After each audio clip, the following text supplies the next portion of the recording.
And there we are. We're live.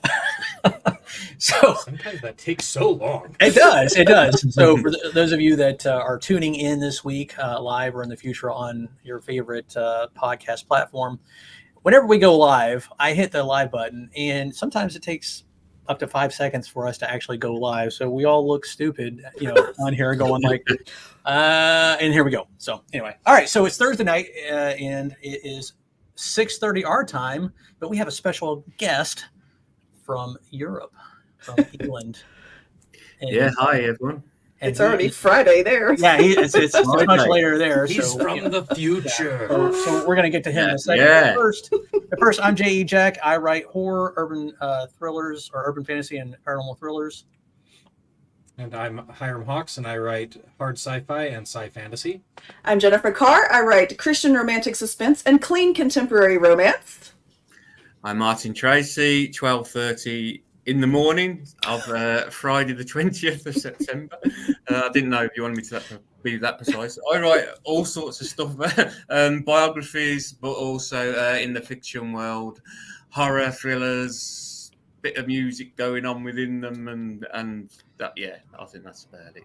He's very eclectic and he's all over the place, which is very fantastic. That's the word I was looking for. His website is fantastic, and I just want to say, since it's September 20th in his part of the world, that means it's my birthday in his part of the world. Oh, you're old in the future. I know, but it's gonna be here in 6 hours, 5.5. So anyway, that's awesome. All right. Well, normally we talk about news, but there really isn't any newsworthy items this week, and that's fine because, like I said, we have a special guest, and honestly, we really don't want to waste time because it's way too late for him. It's fine. Sleep is for the weak. Yeah. Gushin says, happy birthday, man. Thank you so much. I appreciate it. Of course, it's not today, but it will be tomorrow. All right. That's awesome. All right. So I guess we'll just go ahead and get into it. Yeah, let's do it. So, Martin, as I was talking to you beforehand, the show is basically just, about writing and what got us started. So tell us a little bit about your background and when did you first cross the threshold of being like, man, I'm going to write? And lo and behold, look at you now. You got, how many books you got? You got like 6 or 7 fiction. Yeah, I've got, and then you got several nonfiction, and then you got some really cool things going on. So tell us all about that. Yeah, well, I'm a big believer in what John Lennon said, which is life is what happens to you while you're busy making other plans. And that's kind of how it worked out for me. And I hope you can all understand my accent, my Birmingham accent. Yeah. The only people who've got it, I think, are UB40 and Peaky Blinders, if that's reached you. Oh, yeah, there you are. But anyway, it's funny you should ask, when did I get into it? Because actually, as a child, I was very young, around 6, 7, and I did write 2 back-to-back story writing competitions. And my school entered it, so I represented my primary school, my little school. I don't know what you call it exactly. And they won, which was like really good. So it kind of gave me a sort of inkling at an early age. Okay, I can do some stuff with words, but music was my first love really then. Although I always liked the English language and doing stuff with it, which you wouldn't tell by my accent. But around the same time, actually, we were donated. Come from working class roots. My dad worked in the jewelry quarter of Birmingham, which is a particular part of Birmingham, very industrial Birmingham was, if you didn't know it, part of the Industrial Revolution and all that kind of stuff. And it was very famous for making jewelry and gold buttons and things. But anyway, my dad worked there. But we were donated a piano, and so I learned to play that quite quickly. And I always loved listening to music anyway, and I went into bands. And then after playing in bands in the sort of late 80s, 90s, I just got to the point where I thought, I can't be bothered lugging things upstairs anymore and big keyboards and amps and that. And I kind of was always a bit of an avid reader, and I thought, well, I'm going to have a go at writing a book myself, because that old cliche, everyone's got a book inside them. And I wrote the one and I got the bug and I just kept going then, So it's just an extension of songwriting at first, really, to do something a little bit more wouldn't say meaningful, but certainly more challenging because you guys know what it's like writing a book. You have to remember what you haven't killed someone off in chapter 2. Oh my gosh. That's in chapter 3. Yeah. Names change, characters it. change. It's like, well, who's this guy? Oh, he's that person. Well, yeah. Oh my gosh. So I have a question I want to ask that before I forget. I know there's more of your background, but that transition from music to writing. I know writing music is still writing. Yeah. What I've seen is that art, music, and literature are really different sides of the same multi. Yeah. Like a die, but we're all part of the same group. What part of the transition would you say was easiest? Which part was hardest? Yeah, I think obviously, yeah, because you're quite right. I mean, writing a song, you're writing a story still. You're still telling a story. You're still trying to connect with someone with your words. Obviously, music as well, but you've got the lyrics. Obviously, the biggest transition is the scale of what you're doing. From a 3-minute song, although that's got its own sort of intricacies with musical arrangements and things. But from a purely writing text point of view, you go into from 50 to 100 words all the way to possibly 100,000 words. So, there's that in itself. So all the planning, plotting, literally, and bringing characters in and all that sort of stuff. But the main transition was, I was starting from scratch.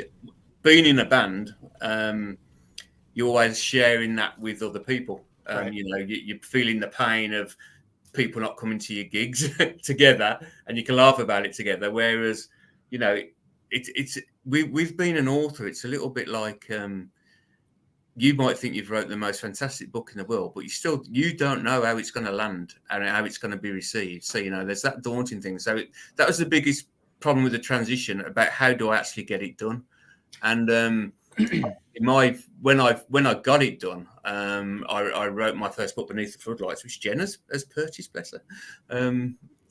So hopefully she'll give me a nice review. But when I wrote it, I'm sorry, what was it called? Beneath the Floodlights? It's Beneath the Floodlights. So okay, this is where you find out I'm wacky, because it's intense, not gonna lie. It's a vampire stroke soccer novel. So okay. This is the power of indie publishing, I think, because you can mash as many genres together if you want. So yes. I love football. We call it football in England. I love football. Yeah. I've always loved the supernatural vampires, that kind of stuff. And I thought, well, doesn't it make sense if vampires take over a football team? To me, it did. And so I wrote a book about it. But that first book that I wrote, I done it through... I'm not going to name the company, but I done it through a company that were actually based in America. No offense, that's irrelevant, but they were just based in America. And it's one of these companies, you pay them to publish your book, which you could have just done anyway yourself, Right. But I felt at that time there's a bit of hand holding, but the money that is thrown into that process, and more money could still be thrown into that process, and although I stood by the story, grammatically it wasn't right. It wasn't edited properly, and it was just me sort of burying my soul very, very early on and getting stung with money for it. And it was that bad an experience. I could have just I'm walking away from this. But no, that's pretty impressive. I mean, to go through that kind of experience, and that's another reason why we do this podcast and these conversations, because there are some predators out there that prey on people that are just unaware of how things work. And man, going through that and seeing that you're still going, obviously still going. Yeah. I mean, that's amazing. Now what year was this? What year was this? This was 2011, 2012. So I've been doing it over a decade now. Oh wow. And now I, like you guys, I'm sure the process of publishing a book now is you know how to do it.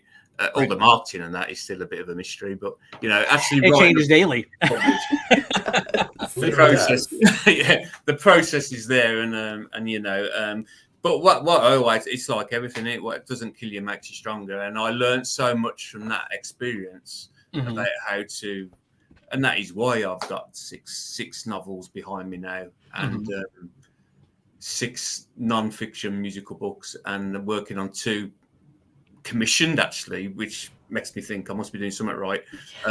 2 authorized biographies. So it's all good. All's well that ends well. Not that no, I mean, I think that's really cool, because I'm looking at your discography. I can't even talk. Your books on music. Books on music, are those discography, or is that just bio? Right. Oh, right. So the discographies, the posh name for them is, which my publisher is going to kick me, because they're actually public, and they're his brainchild, to be fair. APS Publications. He came up with an idea. Andrew Spark, who runs that particular platform, he came up with this idea to collaborate with different authors to write a bit of a biography about the musical artist, but then you compile all the discs that the tracks they've recorded and the albums and all that, all the way down to like the really obscure ones. So for my wisdom, I picked Black Sabbath, which is from Birmingham, brilliant band and that. But you try and work out all the changes over the years of band members and all the different albums with different band members and that. It was a bit of a task to do, but I've done it. But that, yeah, so it was Andrew's brainchild, and he's got.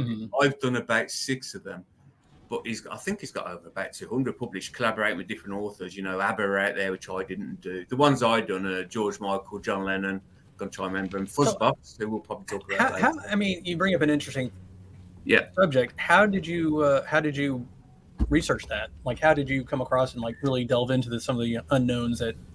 Because if they're unknown, they're unknown. Like, how did you find it? Yeah. So I think I was going to say what they're called posh. Posh, known for his completed illustrated recordings, but they're discographies, basically. So, I mean, because there was a lot of research, and it's like with any research, any book, you know, the power of the World Wide Web is good. It's different to now what I'm doing with biographies, because it's like a coffee table book. It's like a short little snappy book. So the biography is quite high level. You know, it's not really delving into a biography where it's getting to warts and all that. So it's about like presenting a bit of biography about the artist, but then it's about all the recordings. So, you know, it's like a photo book as much as anything. But now writing biographies where they're more meaningful and more certainly more depth, and you're writing proper biographies about people's lives and their careers. That's more research where you actually got to interview people, talk to them, collate it all together.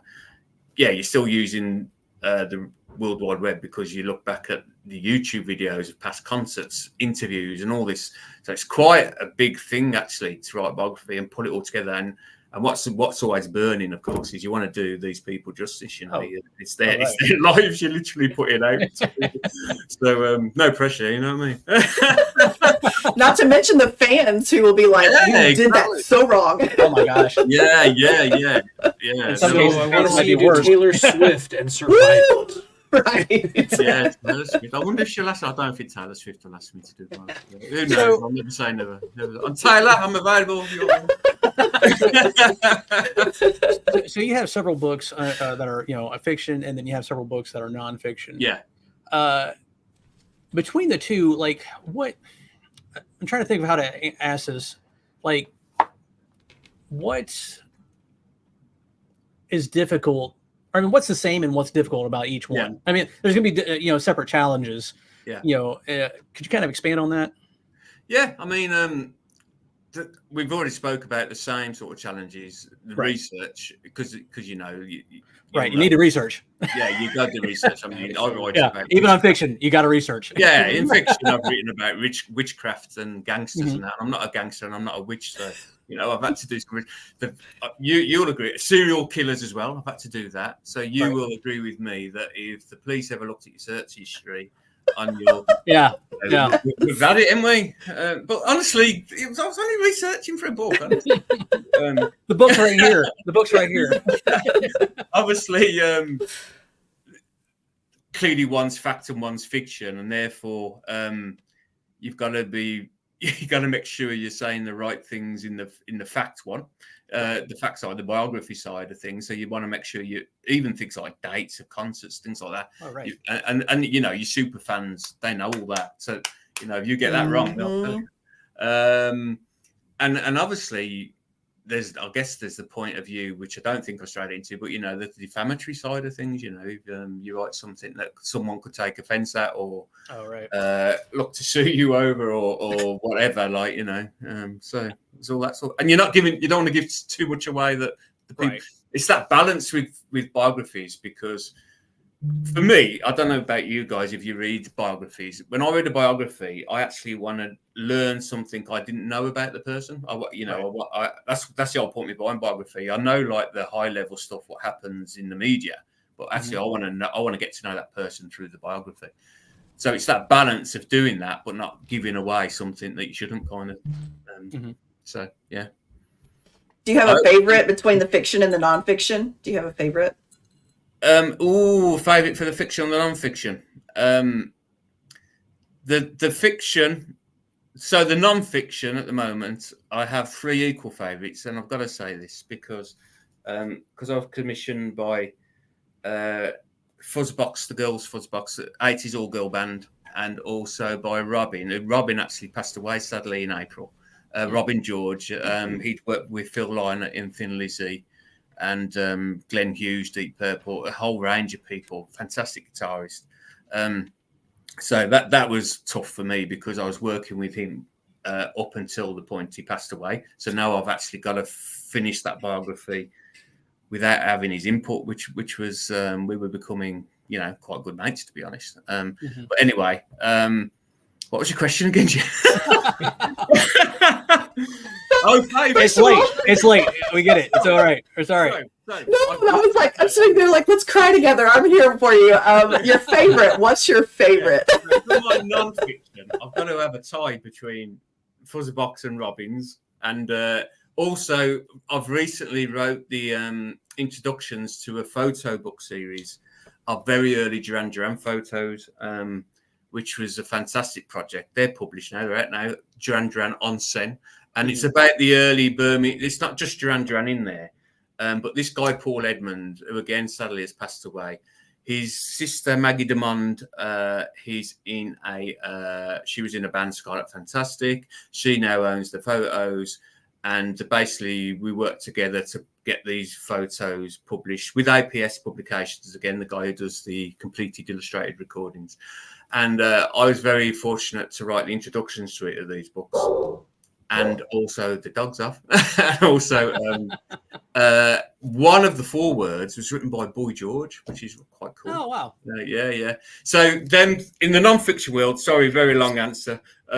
It's Fuzzbox, it's Robin's biography. Neither are yet are published, but they shouldn't be too far away. And the Duran Duran photo book series. In my fiction world, what's my favourite? My God, that's so difficult. That's like choosing your best child. I think I'm going to go for... I might have answered this different to you before, Jen, but I'm going to go for... I think I'm going to go for Club 27, which is the second in the Judd Stone novel. I bet I told you last time it's something else, but... Well, my favorite. Yeah, that is. So, which I do want to ask you about this. You know, like you, we kind of write similar things. And you just started a series. Or how long have you been doing this Judd Stone series? Judd Stone series has been actually mine. Gorilla, which was the first Judd Stone series, was the first book I wrote outside after doing Beneath the Floodlights, and it wasn't meant to be a series. So the Judd Stone series has been going for about 10 years now, probably just shy of 10 years, and it wasn't meant to be a series. It was the main protagonist was meant to be a guy called William Chamberlain, who's a detective chief inspector, and he's got multiple sclerosis. And as his multiple sclerosis gets worse, his power of telekinesis gets stronger. Oh, neat. Going so far that he starts to control matter, and, you know, it goes into MK Ultra and programmed assassins and all sorts.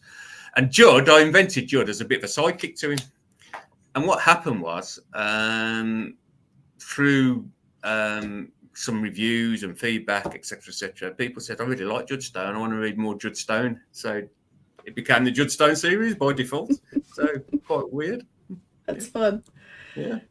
In some Josh ways, is is just that like what happened with Sherlock Holmes and Watson, where Watson is in many ways you gotta have just him. as, if not more important? Yeah. Yeah. But Judd is he's a very he's a bad boy. You know, he's an anti-hero. He's by book 4, he's a private detective because he had to leave the police service because he just played so much by his own rules that he just couldn't be in the police anymore. Because plus, it stopped me having to worry about police procedure and was I getting it right? Very important. If he's not in them, you don't have to follow the rules. That's true. That's true. He definitely plays by his own rules. He definitely. That's awesome. So, with the because like I write standalones for the most part, and just recently I have my next couple books are going to be a series. So I'm looking forward to kind of, at least from the marketing standpoint, because I've always read, you do better with series versus standalones because until you develop a name for yourself. So we'll see how that goes. But so you're also into film, right? You tell us about that. Yeah, I mean, I'm no Steven Spielberg or Quentin Tarantino just yet, but the way it came about, I have to give credit to a fellow author who I know and is a friend, D.G. Torrens. She had the idea of doing a documentary about Birmingham talent, so talent of Birmingham, and she asked me to would I get on board. Neither of us have made a film before, and I said yes, and we just done it, and we just went for it, and it's like it's grown arms and legs, and cast bigger than Ben-Hur, I always say now, and it's grown into what's going to be a series. It is going to be premiered though, sort of an abridged version of the premiere at the premiere, on in November. But what happened there was we managed to source a camera person. And we was able to find where we could do interviews. So we wanted to do interviews with the people. So we've got people like Bev Bevan, who was the drummer in ELO and Black Sabbath. We've got Dennis Seaton, who was in Musical Youth. He's grown up now. I don't even remember them when they were kids, and they've done Past the Dutchie. I'm not going to sing. Joan Armatrading, some football at soccer players. We've got them involved. So a whole heap of people from Birmingham who are quite famous. Tony Iommi, how could I forget him? The Black Sabbath actual guitarist. So we've done these interviews, and then we've pieced them together. And because we're authors, we both wrote the narration to tell the story. And it goes all the way. I spoke at the beginning about the Jewelry Quarter, the Industrial Revolution, which was like the 1800s. So, talent can come in many ways. So we've painted the picture all the way from then up to modern day. Primarily music, but we've got artists in there, other authors, footballers, Jasper Carrott, who's a famous comedian from Birmingham. So we've just done it, to be honest, filmed it. So we're not the ones doing the filming, but we've done the directing, we've done the production of it, all indie, just as we do with books, and the parallels are quite similar. You just do it, and you find somehow at the end of it, you think, how did I do that? But you've learned about the process and the industry going along. And that's the next question that I was want to lead into. And in fact, I kind of prefaced it before we even started because I found it so intriguing. Like with books, it's easy. Well, I say it's easy because I know it, or I know it now. You write your book, you put it online, you hope it sells, and you make money. When it comes to film production, how do you make? I mean, unless you put it on YouTube, I don't understand. How does that work? Yeah, so this is one thing we're finding out. I mean, there's a few options on the table. So at the moment, it's about putting the film together and premiering it with all the people who are in the film. So, quite a star-studded red carpet event. Right. Then we're having a few conversations about how you get it. They call it distribution, and there's so many different options, and that's what we've got to negotiate and work out. Because it could be you just put it in local cinemas. It could be you stream it. It could be that your more traditional broadcasters like the BBC, ITV want to purchase it and do it. Just as you do with Amazon with your book, I believe that you can just literally put it on pay-per-view on the Amazon platform. So, people would pay to do it. So it's interesting. I don't. But this is all to be worked out. It's early days in terms of, it's the film at the moment is still with the editor. So, it hasn't gone to that next level. And we weren't commissioned to do the film. I guess what happens in the industry a lot of the time is if you're a known filmmaker, then you might get commissioned to make a film, and then that's already a pipeline into where it's going to end up. So we've kind of done it the other way: is cut the film first, and then where's the film going to go? But we're quite confident because we've got so many big names in there that someone is going to want to help us put it out there. Well, that's pretty cool. So there are discussions going on which I can't go into now. But no, right. But that's something I wouldn't like. If you ever come back to the show, I hope you do at some point. I would love to see. I'd like to return to this topic. Absolutely. I mean, it's a documentary. This is. So, it's like your fact and fiction we spoke about with biographies and fiction books. Yeah, I would love to do a feature film, and don't we all want to do a book? Well, you let us know. I don't know how much we can help, but just let us know. So who knows one day? But that's a whole different challenge, and you're actually filming people moving about and doing things. So who knows? We'll see. So going back to the writing process. I try to ask every author this. So from start to finish, like when you have an idea, when it just strikes you. Yeah. Now, are you a pantser or a plotter or an outliner? Define to me the first one. Did you say pantser? A pantser. A discovery writer. It might be an Americanism. Yeah. So a pantser. Fly by the seat of your pants. Right. Okay. Like you sit down. I heard it called the flashlight method. Where you discovery writing. You basically you have your flashlight. You only have the scene in front of you, and then you go to that scene, and then we go. I think I'm probably more that one than the three, but there's probably bits, a bit of a hybrid approach going on. But definitely, mainly, I get an idea, and it's like when I was writing songs. You'll get your idea when you shouldn't. You're walking around the supermarket and you got no flipping nothing. I ain't got my laptop to write me. So what I do, I send myself texts with my ideas. Yep. Back in the day, my song lyrics, I used to have a little pad that big, but now I send myself texts, so it makes me look like I got friends. So. I'm gonna have to start doing that. I've got all these texts of random flipping ideas. Like, that's like talking to yourself at the next level. But what There's a record of it.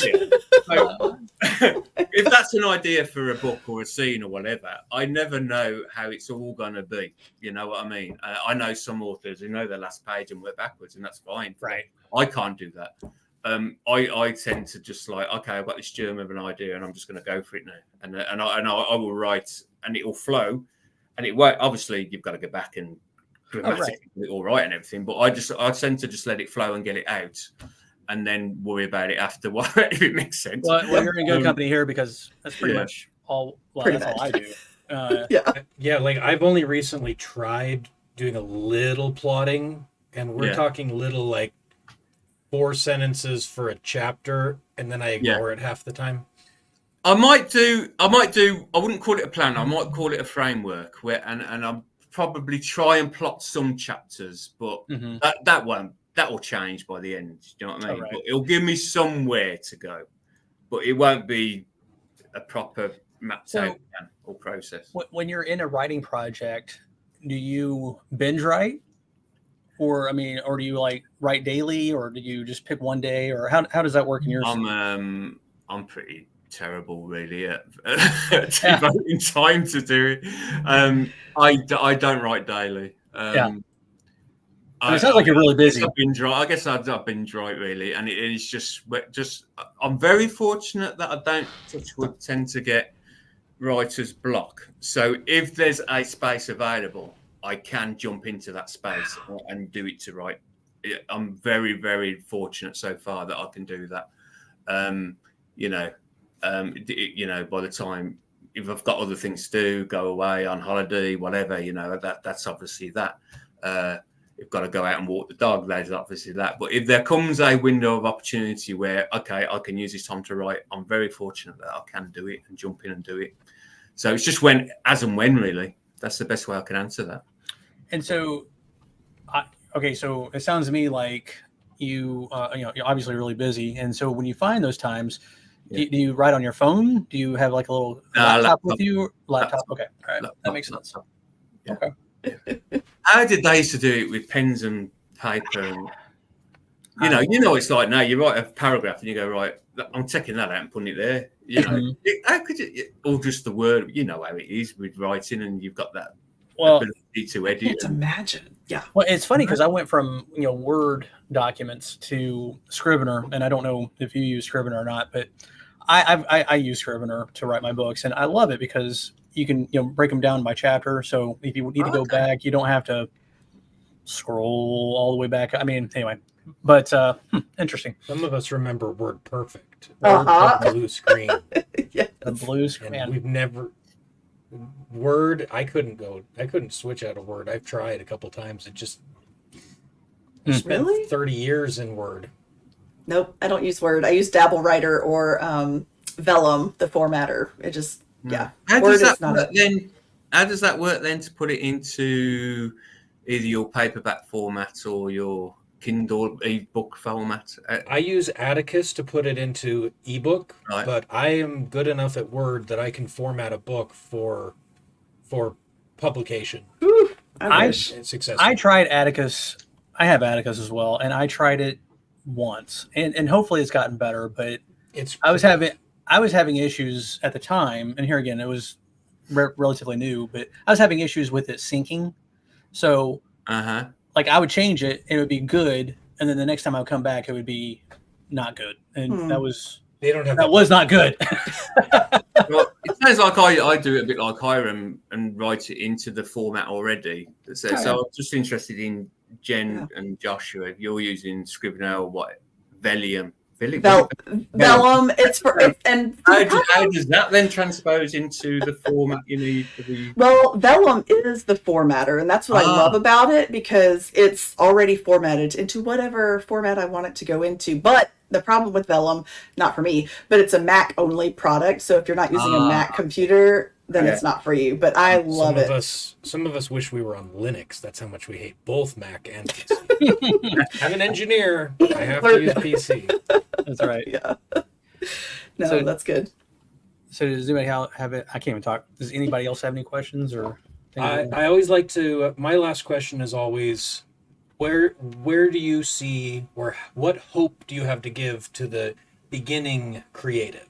That musician, that movie maker, that author. What hope do you have for them? Just do it. Don't let anyone tell you can't do it, and just do it, and do it from the heart and from the gut. And as long as you're happy with what you're doing, you never know how it's going to be received. But you know what? Oh, this is going to sound so corny, but you don't regret what you don't do. No, you do. Yeah. Yes, you don't regret what you do. Do you regret what you don't do? There That's you right. go. That's true. Because you don't want to be there 10 years later and saying, you know what, I wish I'd have had a go at that. Because you just never know, do you? You know, and it doesn't matter if it becomes lucrative or that. There's still a sense of achievement. You've done it. You've published a book, you've wrote a song, you've made a film, you've done whatever you've done in the creative process, and that can only be a good output at the end of it. You know what I mean? So go for it. That's what I say. Right. Go and so I always like to ask this: if you could go back and talk to yourself when you first started writing, what have you learned that you would tell yourself to do better, or to start earlier? Besides the vanity press, we are. Yeah, I mean that was the biggie. That was the big. Do differently. Whoa. That's a really good question. Probably understand the marketing side a bit better earlier on. I'm torn about answering it this way now, because I think that we spoke about this a bit before coming out. I think it was before we come on air. It could have been maybe the beauty of indie publishing and self-publishing is, you're writing with the shackles off, and you can fuse them like I did. The soccer and the vampires, and you can do whatever genre you want. But I guess your most successful. No, I don't know. I don't know if I'm saying this right, but there are a majority of successful authors who are very genre specific, right, and the readers can connect with that like that, But in saying that, is that something I wish I'd have done so I can really tailor that genre? And what I don't want to get caught up with, though, is writing to formula, and then it doesn't feel real to me. So I think that's a bit of a double-edged sword there. But I guess it's what works for you. You know what I mean? It's whatever. Like I said earlier, it's what comes from your heart, from your gut. I think you've got to be happy and true to yourself when you do your own thing.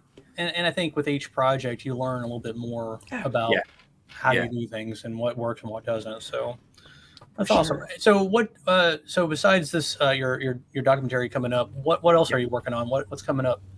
I mean, when I. It's funny. I left my day job about 18 months ago, and I thought, I'm going to have time now to smash the Judd Stone series. Because with the series, one of the keys of the series, I believe, is you bang them out like that. Not me. Like I say, the Judd Stone series, we're going for 10 years. There's 4 of them. Yeah. So I thought, and I started to write books 5 and 6 simultaneously, which I thought, this is good now. I'm going to get 5 and 6 out. And all of a sudden, I'm writing 2 biographies. Yeah. So it's going to be that. That's going to be the next work that comes.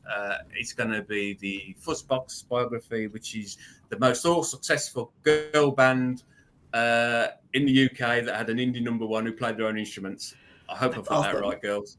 They were actually they've got quite a cult following. They were a 1980s band, and then Robin George, bless him, his biography as well. So they're the 2 products that are going to be out. And then, unless I get any more requests for biographies, it might be something I want to start to do. You know what I mean? Just start writing about musicians more in a non-fiction space. But I have got to get on with the Judd Stone novels. Guys, the series isn't finished. It will happen. It will happen. Just remember, George R.R. Martin has not finished his either, and it's been a lot longer than There you go. That's true. I've got a little story about that. I'm glad you said that, J.R. Tolkien. So he's a Brummie author, by the way. He spoke just like but where there's a can I say names of bookstores? There's a bookstore in Birmingham. Yeah. There's a bookstore in Birmingham. Let me just put it there. What's it called? We don't care. We're here. You're there. Yeah. And one of the good things about the Valiant publisher was they did get the book into this particular bookstore. And with my surname, Tracey, it was very close to Tolkien. Oh. And so you had the Tolkien books, and then you had the Tracey book. And wow. I took the Tracey book out from the spine, and I just put it in front of the Tolkien one. So. That's awesome. Wow. Marketing 101. Whatever works. All right. Well, Martin, man, we really appreciate you coming to the show. Thank you so much. Yeah. No, thank you for having me. I've enjoyed it. Anybody that's watching this now, you can, obviously see his link. It's martintracey.co.uk. And and you can see his. He actually has a really well done website. So I just for that alone, I would say go take a look. But as always, like I said, Martin, you're up late. We appreciate you coming. We hope you had a good time. We did, right. And we'll be inviting you back soon at some point. Yeah, please. I'd love to come back. Thank you. Okay. All right. So everyone else, thank you so much. Y'all have a great week, and we'll see you next time. God bless. Bye. Adios.